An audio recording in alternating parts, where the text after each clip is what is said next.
বাংলাদেশের ঐতিহ্যবাহী হস্তশিল্পের এক উজ্জ্বল নাম গোপেন্দ্রনাথ চক্রবর্তী। শোলা দিয়ে তৈরি তার অন্যান্য অসাধারণ কারুকাজ, ফুল, পাখি, মসজিদ সহ নানান শিল্পকর্ম, যে মানুষটি দেশের সীমানা পেরিয়ে পৌঁছে গেছে বিশ্বমঞ্চে। কুষ্টিয়ায় 1954 সালে জন্ম নেওয়া এই শিল্পী এখন ঝিনাইদহের বিষয়খালী খড়িখালী গ্রামের বাসিন্দা। বিভিন্ন জাতীয় ও আন্তর্জাতিক সম্মাননা পাওয়া এই গুণী ব্যক্তিত্বের গল্প তুলে ধরব আজকের এই অনুষ্ঠানে।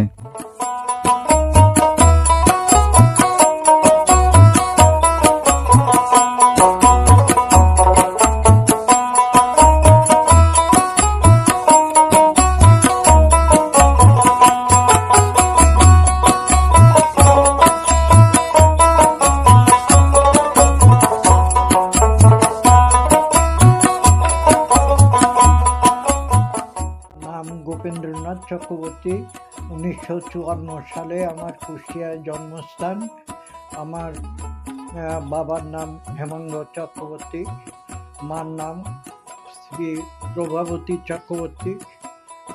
আমার এখন বয়স 75-76 হবে আন্দাজ আর কি। গ্রামের নাম আড়পাড়া, ইউনিয়নের নাম হচ্ছে গোস্বামী দুর্গাপুর ইউনিয়ন। আমি এখানে চলে আসি 1977-এর দিকে। এই খড়িখালী বাড়ি করি। আর আমি 72-এ ঢাকাতে আইডিয়াল কলেজে চাকরি নিই, আপনার বোটানি সেন্টারে। তো ওখানে আমি এই মাইস্কোপের বক্সের ভিতরে এই সিনথেটিক কর্ক পাই। ওই কর্ক হাতে করে তখন মনে হলো যে এই কর্ক দিয়ে কোনো একটা জিনিস বানানো যাবে। তারপরে কেটে আমি একটা ব্লেড দিয়ে কেটে দেখি যে খুব সুন্দর কাটছে। তখনই আমার মাথার ভিতরে এই অভিজ্ঞতা আসলো যে এর থেকে কোনো জিনিস তৈরি করা যাবে। তো প্রথম আমি নানান ধরনের ফুল, পাখি, মাছ এইগুলো তৈরি করি। পল্লী বোটানির উনি পার্ট টাইম ক্লাস নিতেন, উনি ভার্সিটির এতেও ক্লাস নিতেন। তো উনি আমার ওই কাজ দেখে বলছে যে, গোপেন, তুমি তো খুব সুন্দর জিনিস বানাচ্ছ, এই জিনিস বানাও, এতে তোমার একদিন উপকার হবে। এই বলে উনি ক্লাস নিয়ে চলে গেল। 5-6 দিন পর দেখি যে ভার্সিটি থেকে গাড়ি নিয়ে এসে আমার ওই হাতের জিনিসগুলা বলল যে, গোপেন, তোমার আলমারির ভিতরে যে জিনিসগুলো আছে সব আমাকে গাড়িতে তুলে দাও। আমি বললাম, স্যার ও কী করবেন, আমার দরকার আছে, তুমি তুলে দাও। আমি তুলে দিলাম। দিয়ে আর যাওয়ার সময় উনি 500 টাকা আমাকে দিল। ওনার নাম মাজারুল হক। উনি এখন আমেরিকায় আছেন, ফ্যামিলি নিয়ে চলে গিয়েছেন আমেরিকায়। তো ওই আমার তখন উৎসাহ বাড়ল যে তাহলে তো এই কাজে পয়সা হবে। ওই তখন থেকেই ওই কাজ আমি আরম্ভ করলাম।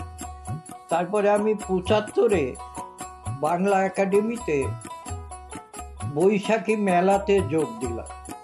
যোগ দেওয়ার ফলে বিসিকের আপনার কর্মকর্তারা ওদের নজরে পড়লাম। ওরা এসে আমার জিনিস দেখে বলছে, একে বানিয়েছে? আমি না, আমিই বানাই। তো বলছে যে, আপনি তাহলে করেন, এই দেশীয় শোলা দিয়ে কাজ করেন, যাতে আমাদের দেশের নাম হয়। আমি বললাম, ঠিক আছে। পরের বছরই আমি আবার মেলায় গেলাম। ওই থেকে 75-এর থেকে এই পর্যন্ত মেলাটা আমি কোনোদিন বাদ দিইনি।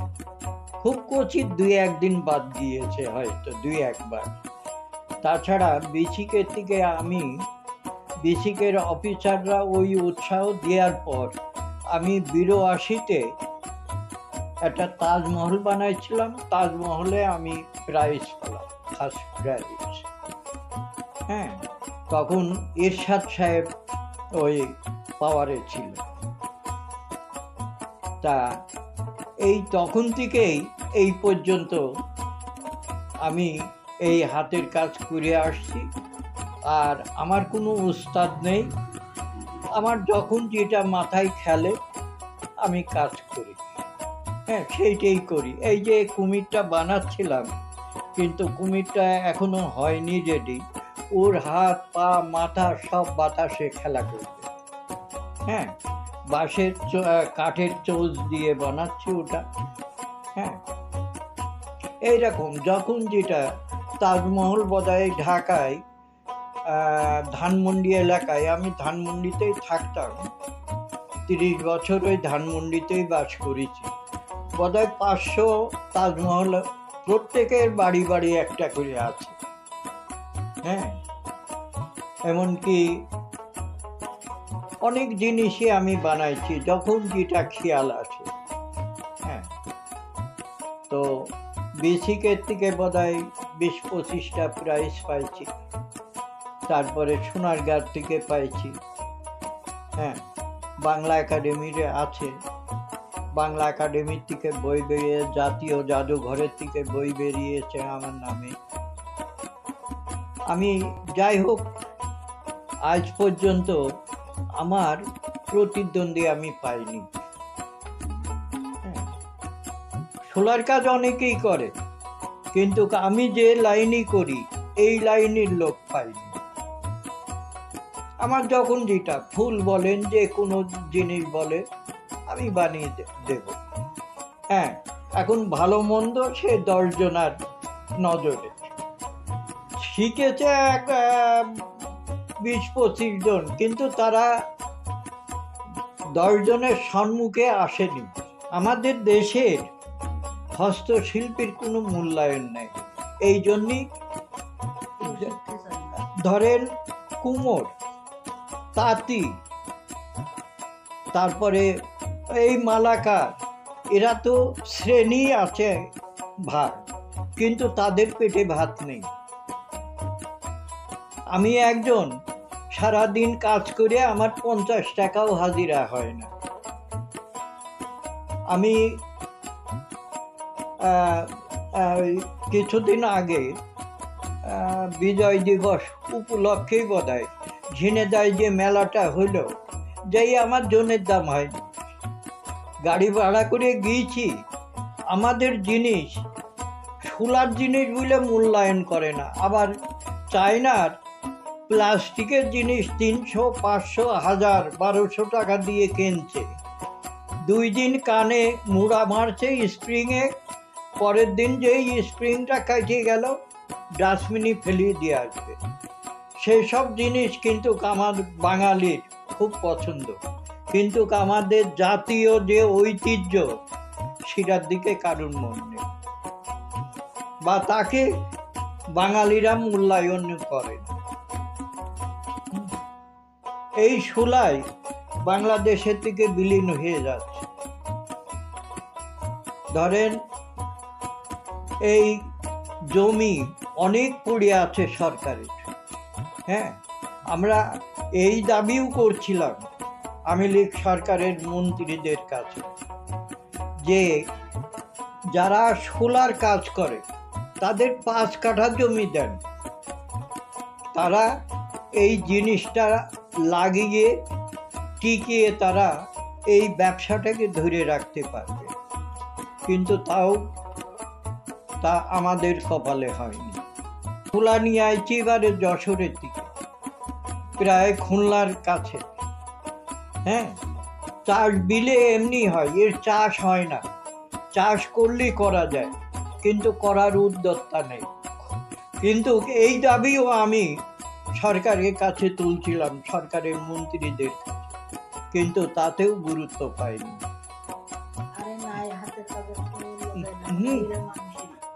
হ্যাঁ, সেই জন্যে আমাদের দেশের থেকে দেখেন মুচিরা বেতের ধামা তৈরি করত, এখন সেই ধামা আর পাবেন না। হ্যাঁ, এখন সে জিনিস বিলীন হয়ে গিয়েছে। সেই বেতের আবাদও বেত গাছই এখন অনেকেই চেনে না। তো বাঙালির যে কোনো জিনিস ঐতিহ্যগুলো সব বিলীন হয়ে যাচ্ছে, কেউ গুরুত্ব দেয় না। আমার পরিকল্পনা ছিল যে বিদেশে যদি আমার এই জিনিস পাঠানো যেত, হ্যাঁ, আমি মূল্যায়ন পাতাম। এই যে দেখেন একটা কদম ফুল আমি চায়নায় 100 টাকায় একটা বেচেছি। বাংলাদেশে 20 টাকা বললেও কেউ মূল্যায়ন নেই।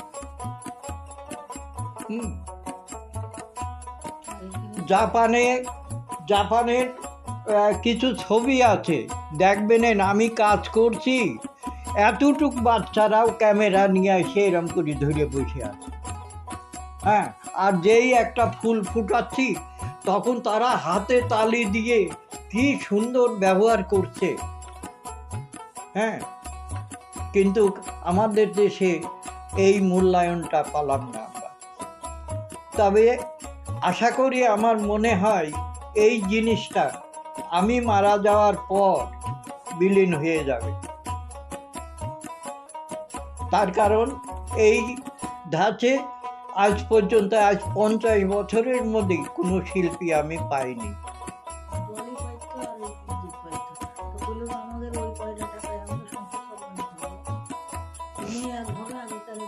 দেখেন, সরকার গানের শিল্পীদের মূল্যায়ন করে তাদের মাসিক কিছু ভাতা দেয়, হ্যাঁ, কিন্তু হস্তশিল্পী, কুটির শিল্পীর কোনো মূল্যায়ন সরকার করে যায়নি।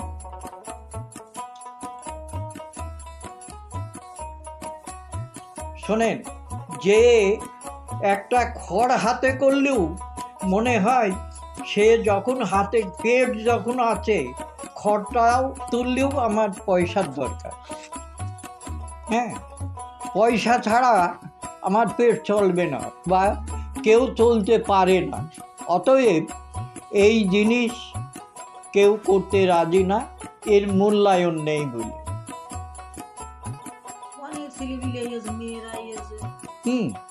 আপনি এই দেখেন, আমি ইসলামিয়া ভার্সিটিতে ট্রেনিং দিয়ে আসছি সেদিন। খুলনা ভার্সিটির ছাত্ররা 8-10 জন আমার বাড়ি সারা দিন থেকে তারা ট্রেনিং দিয়ে গিয়েছে।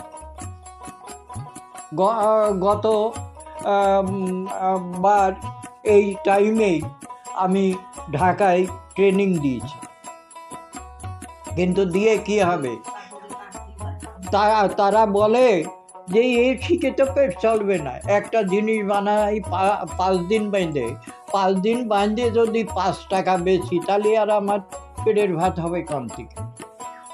সরকার নজর দিলে এই ধরেন আমার এই মালগুলো কিচ্ছু না, বিদেশে পাঠালি অনেক পয়সা আমার আমদানি হতো, কিন্তু বিদেশে পাঠানোর কোনো পথ নেই। ওই যে বললাম যে সরকারের কাছে টাকার আপত্তি করলাম, সে বললো ব্যাংক আছে আমাদের, ব্যাংকের থেকে ঋণ নেন। ঋণ নিয়ে তাহলে লাস্টে আমি বাড়ি ঘর দুয়ার সরকারের দিয়ে আমি পথে নামি। হ্যাঁ, আরে 10 টাকার মাল যদি 1 টাকায় বাংলাদেশে বেশি, তাহলে আমি কিস্তি শোধ দেবো, সরকারের টাকা শোধ দেবো কোথার থেকে? কাইটিয়ে একটা জিনিস, এই কুমিরটা বানাতে গেলে সারাদিনে একটা কুমির হবে না, কিন্তু কুমিরটা বিক্রি হবে কত? জোর 200 নয় 300। হ্যাঁ, 300 টাকায় আমার তো শোলার দাম যাবে, এই যে বাসা কাঠের চোষ তার খরচ আছে, এগুলো তো পোষায় না। এখন আমি বানাচ্ছি কি আমার শখের কাজ, পেটের চিন্তায় বানাচ্ছি না, এটা আমি বসে আছি শখ করে বানাচ্ছি। আয় হবে, কিন্তু এই জিনিস বাংলাদেশে রাখা যাবে না, বাইরে পাঠাতে হবে। এখানে বেচে খরচ উঠবে না।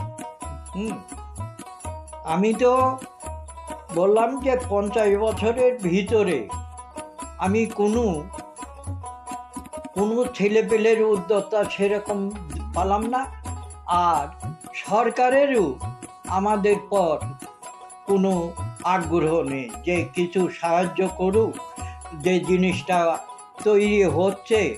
আমাদের আমার এই শোলার ইতিহাস বুঝছেন, এ তো বহু পূর্বের থেকে, আমাদের হিন্দু ধর্মের সৃষ্টির থেকে। তার কারণ যখন আমাদের এই সৃষ্টির রহস্য হচ্ছে ভোলা মহেশ্বর, আমাদের হিন্দু ধর্মের, ওনার যখন আর কি বিয়ে হয় তখন তো কোনো গহনা ইডা উডা ছিল না। হ্যাঁ, এই তখন থেকেই হিসাবে আমাদের জাতির শ্রেণীর ভাগ হলো ওখান থেকে। যেমন ধরেন কি মাথার মুটুক বানাবে কিডা, একজন কি দিয়ে বানাবে, এই শোলা দিয়ে বানালো, বানানোর পর তার নাম হয়ে গেল, সেই শ্রেণীর নাম হয়ে গেল মালাকার। তারা এখনো দেখেন গা, শোলার টুপি না হলেই হিন্দু ধর্মের বিয়ে হয় না।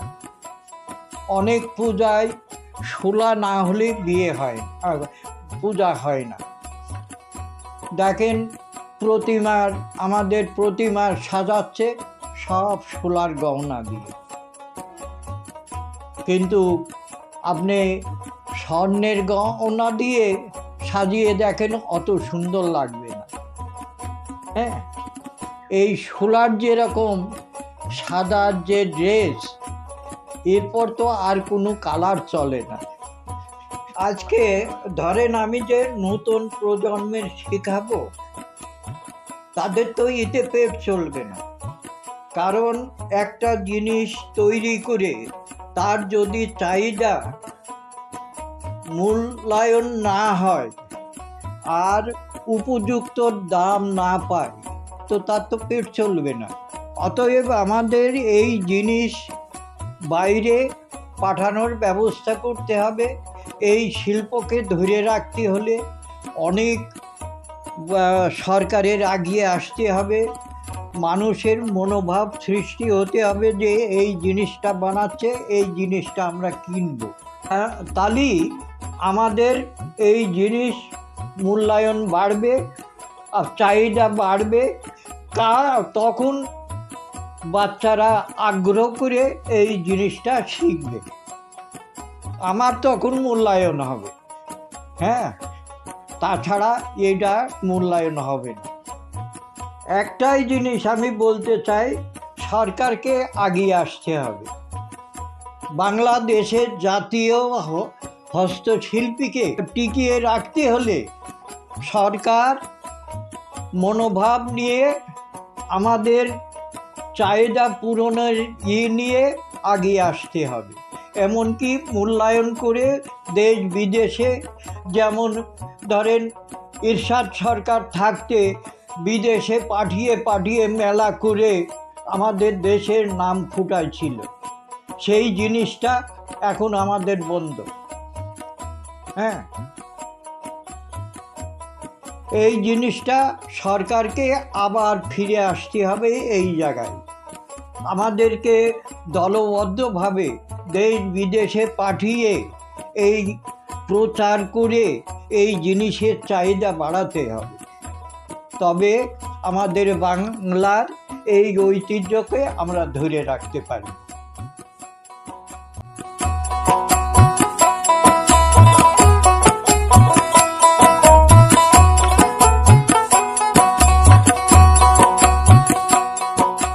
ইনকাম করতেন খুব সীমিত, এই জন্যই এইসব দিয়ে মানে কোনো রকমভাবে সংসার চলে যেত। বাচ্চা কাচ্চা 3টে, 2টো মেয়ে মহিলা কলেজে পড়াইছে, আর এই ছেলেটা ঝিনাইদহ কেসি কলেজে পড়তে একটা সমস্যা হইলো, পারল না অনার্স শেষ করতে, তারপর বিয়ে ভর্তি হয়ে পড়ছে। আমি দেখেছি যে এই টাকা দিয়েই আমার সংসার চলবে না, আর ইনার সহযোগিতা আমি সেরকম করিনি। আমি পারি কিন্তু কিছু জোড়া লাগাতে, কাটতে পারি। আমি পারি, অনেক কিছুই পারি, কিন্তু আমার ওর চাইতে আমি মনে মনে ভাবিছি যে আমার দুটো গরু পুষলে আমার ছেলেপিলের ভর্তি টর্তি এটা সেটা হয়ে যাবে। ওই জন্যই আমি এই গরু হোক গাই গরু হোক পুষি। এগুলো অনেকেই এসেছে, অনেকেই এসেছে, আসার পরে এরা দেখছে কাজ স্বীকৃতি তো সেরকম আগ্রহ তাদের নেই, কেননা এতে তো কোনো মূল্য নেই, তারপরে আর আর আস্তে আস্তে আসে না। হ্যাঁ, দেখে যে অন্য কাজ করলে আমাদের একটা ভবিষ্যৎ হবে। তো তারপর যেমন ওই যে নাচের শিল্পীকে, গানের শিল্পীকে যেমন মূল্যায়ন করে, আমাদের এদের তো মূল্যায়ন করে না, এই জন্যই তো তারা আরো আগ্রহে আসে না। নয়তো তো অনেক ছেলে মেয়ে এসেছে, 2 মাসে না পারুক 6 মাসে পারতো, এরা তো এই জন্যই করে না। টাকা পয়সার তো কোনো মূল্যায়ন নেই, তারপরে তারা একটা সুযোগ সুবিধা করে দেবে না, সেটাও দেয় না।